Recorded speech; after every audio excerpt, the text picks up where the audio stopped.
E aí, sejam bem-vindos à Força de Aceleração. E hoje eu tô aqui pra falar de Supergirl, a Mulher do Amanhã. Sim, no vídeo anterior eu fiz um unboxing pra vocês e no mesmo dia que gravei o unboxing eu li Mulher do Amanhã. E hoje eu tô aqui pra falar um pouco sobre o que eu achei e, com base na HQ, expectativas pro filme da Supergirl. Bom, o que vai consistir essa história? A gente vai acompanhar a Ruth, que teve seu pai assassinado por um agente real, que se disfarçou de alguém precisando de ajuda para assassinar seu pai, afinal seu pai não era tão cego e alienado para com o governo desse planeta. Nisso, a Ruth decide buscar vingança, até que um dia ela está num bar tentando convencer um mercenário a ajudá-la nessa empreitada de vingança contra o Crane. Ela oferece a espada que foi cravada em seu pai, que aparentemente é uma espada muito rara e muito valiosa. Esse mercenário acaba discutindo com ela e dá um tapa nela, e quando ele vai sair do bar com essa espada, praticamente a roubando, Supergirl, que também está nesse planeta, acaba detendo ele e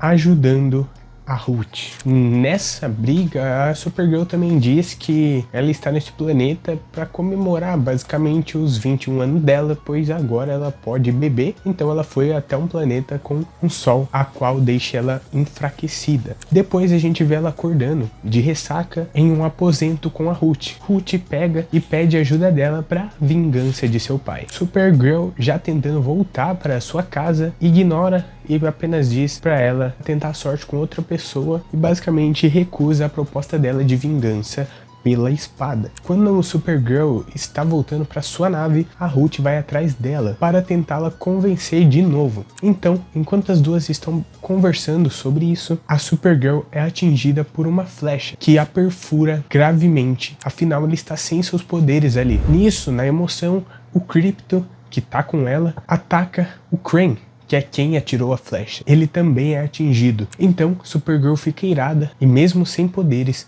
gravemente ferida, ela enfrenta o Crane de frente. O Crane fica assustado por ver tal determinação, pois ela está sem poderes, totalmente perfurada, e mesmo assim continua seguindo em frente. Ele se assusta, corre para a nave e a rouba, indo embora. Bom, esse é o resumo da primeira edição que tá aqui nesse encadernado. Eu fiz um resumo só para vocês entenderem o contexto da história.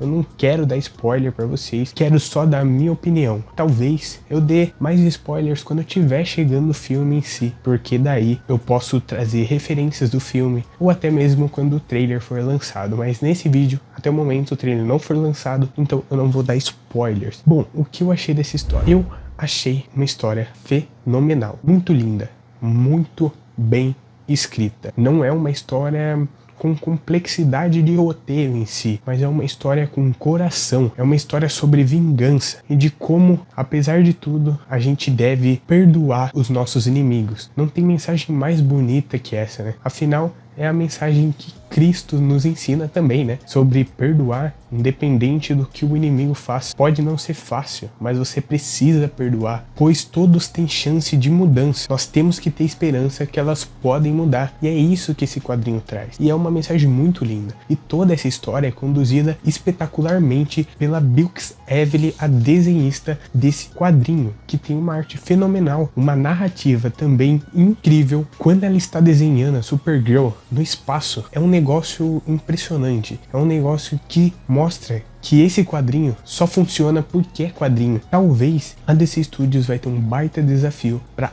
adaptar essa HQ, afinal é uma HQ muito, mas muito épica em questão de planetas, de espaço, é muito boa. Bom, mas eu também não vou falar que é perfeita. Tem pontos que pra mim eu achei muito negativo, que é o Tom King. Sim, apesar de eu ter falado que é uma história linda, uma história tocante, uma história épica, tem o Tom King escrevendo. E assim como eu acho ele cansativo na Mulher Maravilha, apesar de ele escrever bem, ele tem os seus vícios, como encher de textos inúteis. No caso, não são inúteis, eles são bem utilizados. O que eu quero dizer é que se não tivesse esses textos excessivos, assim como tem na fase dele da Mulher Maravilha, talvez isso aqui seria uma obra-prima, porque eles às vezes dá pra sentir que ele tá usando os recordatórios só para usar, só para ser um quadrinho diferente. Não parece que ele quer mesmo usar os recordatórios, pois daria para ser utilizado outra maneira para contar a história. O Tom King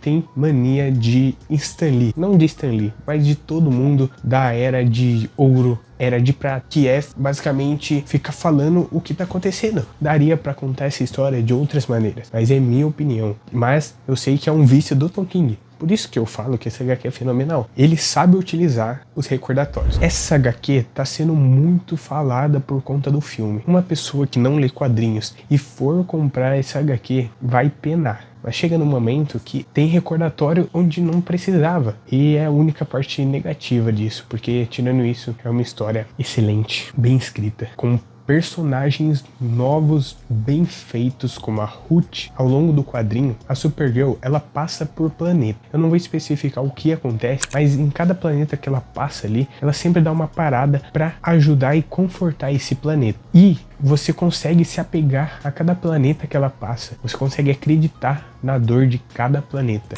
O único que eu acho que não tem muito desenvolvimento aqui foi meio jogado, porque ele fez a função dele, mas talvez se o Tom King quisesse, dava para ter feito mais, que é o Cometa, o cavalo da Supergirl. Recomendo demais para vocês lerem, apesar dos defeitos que eu mencionei, que é para mim. Se você discorda, tá tudo bem, mas eu acho desnecessário tanto recordatório. Parece que ele só quer se fazer de diferente. Não é à toa que a gente reconhece o Tom King. Talvez se ele falasse, ó, esse quadrinho não é escrito pelo Tom King, eu saberia que é escrito pelo Tom King, pelo tanto de recordatório. Pois eu tenho a fase da Mulher Maravilha do Tom King aqui, e ele também. Tem partes que até em cena de ação ele quer trazer recordatório. Pô, deixa eu aproveitar minha cena de ação, deixa eu ficar, nossa, empolgada pra minha cena de ação, mas não, recordatório tira toda a emoção de uma cena de ação, entende?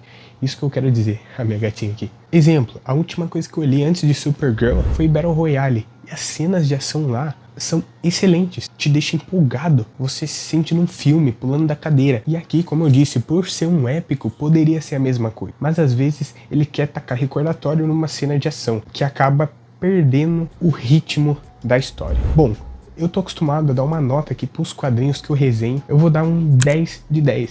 Sim, eu citei pontos negativos, mas como eu disse, é algo que eu não gosto. Não significa que foi ruim aqui, entendeu? Tem gente que pode falar, nossa, o Tom King é genial, ele traz recordatório no meio da cena de ação. Mas é algo que eu não gosto, mas eu entendo que aqui foi bem usado. Tipo, ele não tá falando coisas aleatórias, vamos supor. Tem gente que usa recordatórios pra falar coisas aleatórias. Ele não. Ele até que fala coisas relevantes nesses recordatórios. E pelo menos tenta não ficar se repetindo. E bom, tá aí. Esse foi o vídeo de hoje. Espero que vocês tenham gostado. Se gostou, deixa o like. Se não gostou, deixa o dislike. E até o próximo vídeo.